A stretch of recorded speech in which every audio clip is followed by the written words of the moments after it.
मित्रांनो, स्वागत आहे आपलं जॉब्स 247 यूट्यूब चॅनलवरती. मित्रांनो, महावितरण मार्फत जळगाव जिल्ह्याअंतर्गत वेगवेगळ्या कार्यालयाअंतर्गत जाहिराती प्रसिद्ध करण्यात आलेल्या आहे. चला तर मित्रांनो, जाणून घेऊया या संदर्भात अधिक अशी माहिती. तर मित्रांनो, पहिली जाहिरात जी आहे ही पाचोरा विभागाअंतर्गत आहे. तर यामध्ये जे आहे इथं थोडं प्रिंटिंग मिस्टेक झाली आहे की काय आहे ते माहीत नाही. इथे दिलं आहे मित्रांनो की एकूण संख्या 30 आहे आणि बाजूला ब्रॅकेटमध्ये इलेक्ट्रिशियनच्या 26 जागा आहे, वायरमनच्या 26 आणि संगणक चालकची वॅकन्सी नसून तेथे 00 लिहिलं आहे. तर आता हे समजत नाही आहे मित्रांनो की संगणक चालकची जर वॅकन्सीच नाही आहे तर तेथे लिहिण्याचा काय अर्थ काय आहे. त्यानंतर जे आहे ह्या एक विभाग झाला. त्यानंतर जे आहे दुसरी जी जाहिरात आहे यामध्ये जर बघितलं तर एकूण जागा 42 आहे. यामध्ये इलेक्ट्रिशियनच्या 27 जागा आहे आणि वायरमनच्या 15 रिक्त जागा आहे. हा आहे मित्रांनो सावदा विभाग. तर सावदा विभागाअंतर्गत ही जाहिरात झालेली आहे प्रसिद्ध. त्यानंतर तिसरी जाहिरातीमध्ये बघितलं तर एकूण 34 रिक्त जागा आहे, ज्यामध्ये इलेक्ट्रिशियनच्या 20 जागा आहे आणि वायरमनच्या 14 रिक्त जागा आहे. तर हे जे आहे जळगाव विभागीय कार्यालयाअंतर्गत ही जाहिरात प्रसिद्ध झालेली आहे. त्यानंतर जे आहे आणखी जी चौथी जाहिरात आहे ती आहे यामध्ये एकूण 33 वॅकन्सी आहे, ज्यामध्ये इलेक्ट्रिशियनच्या 20 आणि वायरमनच्या 13 वॅकन्सीज आहे. तर हे धरणगाव विभागीय कार्यालयाअंतर्गत जाहिरात प्रसिद्ध झालेली आहे. आणि एक शेवटची जाहिरात आहे, त्यामध्ये एकूण रिक्त जागांची संख्या 50 आहे, ज्यामध्ये इलेक्ट्रिशियनच्या 30 आणि वायरमनच्या 20 रिक्त जागा आहेत. हे भुसावळ विभागीय कार्यालयाअंतर्गत आहे. तर अशा प्रकारे जे आहे वेगवेगळ्या विभागीय कार्यालयाअंतर्गत या जाहिराती प्रसिद्ध झालेल्या आहे. आता यामध्ये तुम्हाला ऑफलाईन पद्धतीने कागदपत्र जे आहे पडताळणीसाठी हजर राहणे गरजेचं राहणार आहे. वेगवेगळे विभागीय कार्यालयाअंतर्गत या जाहिराती प्रसिद्ध झालेल्या आहे. तर यामध्ये फक्त विभागीय कार्यालयाचा पत्ता हा वेगवेगळा आहे. बाकी सर्व जाहिरातीमध्ये जी काही माहिती आहे पदांची संख्या सोडून ती सर्व सारखी आहे. त्यामुळे मी कोणतीही एक जाहिरात तुमच्यासमोर एक्सप्लेन करतो. तर ही पाचोरा विभागाची जाहिरात बघूया. तर यामध्ये शैक्षणिक पात्रता त्यांनी सांगितली आहे, उमेदवार इयत्ता 10वी पास असला पाहिजे. तसेच ITI जो आहे हा 2023, 2024 आणि 2025 या वर्षामध्ये जो आहे तो उत्तीर्ण झालेला असला पाहिजे. यामध्ये इलेक्ट्रिशियन, त्यानंतर वायरमन आणि संगणक ऑपरेटर यापैकी प्रोग्रामिंग असिस्टंट जे कोपा ट्रेड आहे त्यापैकी कोणत्याही या तीनपैकी एका ट्रेडमध्ये ITI उत्तीर्ण असला पाहिजे.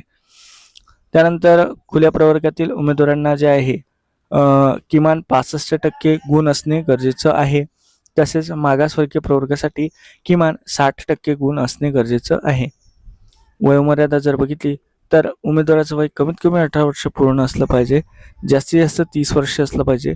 अनुसूचित जाती अनुसूचित जमातीसाठी 5 वर्षाची अट शिथिल करण्यात आलेली आहे. आता यामध्ये कामाचं जे काही ठिकाण आहे ते संबंधित विभागीय कार्यक्षेत्राअंतर्गत राहणार आहे. ही जाहिरात पाचोराची आहे, त्यामुळे येथे पाचोरा विभागीय कार्यक्षेत्र दिलेलं आहे.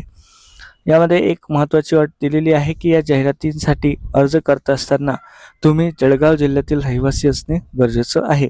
इतर जिल्ह्यातील उमेदवाराचे अर्ज यामध्ये स्वीकारले जाणार नाही.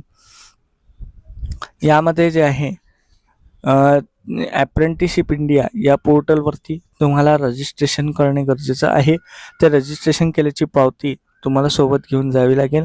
त्यानंतर शाळा सोडल्याचा दाखला म्हणजे TC, 10वीचे गुणपत्रक आणि सर्टिफिकेट, ITIचे सर्व सेमिस्टरचे गुणपत्रक आणि सर्टिफिकेट, कास्ट सर्टिफिकेट, तसेच अपडेटेड आधार कार्डची झेरॉक्स प्रत, तसेच ओरिजिनल प्रतसुद्धा तुम्हाला घेऊन जावी लागेल. तर अशा प्रकारे जे आहे तुम्हाला हे कागदपत्र घेऊन तेथे हजर राहणे गरजेचं राहणार आहे. आता येथे दिलं आहे उमेदवारांनी आपली शैक्षणिक व इतर आवश्यक असलेले कागदपत्र खाली दिलेल्या कालावधीमध्ये खालील पत्त्यावरती जमा करायचे आहे. तर आता हे कागदपत्र झेरॉक्स प्रतीमध्ये तुम्हाला जमा करायचे आहे. तर त्यासाठीचा पत्ता दिला आहे, कार्यकारी अभियंता, महाराष्ट्र राज्य विद्युत वितरण कंपनी मर्यादित, विभागीय कार्यालय, गिरड रोड, पाचोरा, जिल्हा जळगाव. दिनांक 20 जुलै 2026 ते 22 जुलै 2026 या दरम्यान तुमचे हे कागदपत्र स्वीकारले जातील. सकाळी 10 ते सायंकाळी 5:30 वाजेपर्यंत तुमचे हे कागदपत्र स्वीकारले जातील. त्यानंतर आलेल्या अर्जाचा यामध्ये विचार केला जाणार नाही.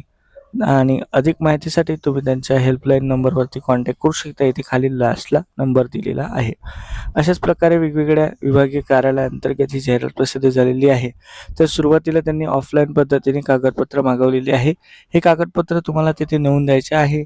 त्यानंतर तुमचं डॉक्युमेंट व्हेरिफिकेशन कधी होईल, काय होईल त्या संबंधीची संपूर्ण अशी माहिती तुम्हाला संबंधित विभागीय कार्यालयामार्फत दिली जाणार आहे. तर अशा प्रकारे जो आहे हा व्हिडिओ होता. जवळपास 189 जागांसाठी ही अप्रेंटिसची भरती निघालेली आहे. वेगवेगळे विभागीय कार्यालयाअंतर्गत या जाहिराती प्रसिद्ध झाल्या असल्याने तसेच कागदपत्र सादर करण्याचा कालावधी हा एकसारखा असल्याने तुम्ही ज्या कार्यक्षेत्रातील रहिवासी असाल त्या कार्यक्षेत्रामध्ये तुम्ही तुमचा अर्ज नेऊन द्यायचा आहे, जेणेकरून तुमचे सिलेक्शनचे चान्सेस वाढतील. तर अशा प्रकारे जे आहे ही जळगाव जिल्ह्याअंतर्गत जाहिरात प्रसिद्ध झालेली आहे. अप्रेंटिसशिप इंडिया पोर्टलवरती रजिस्ट्रेशन करून तुम्हाला येथे जायचं आहे. तर अशा प्रकारे हा व्हिडिओ होता मित्रांनो. व्हिडिओ आवडला असेल तर लाईक करा, शेअर करा. चॅनलवरती नवीन असाल, सबस्क्राईब करणं असेल तर जरूर सबस्क्राईब करा. चला तर भेटूया अशाच एका नवीन व्हिडिओसोबत. धन्यवाद.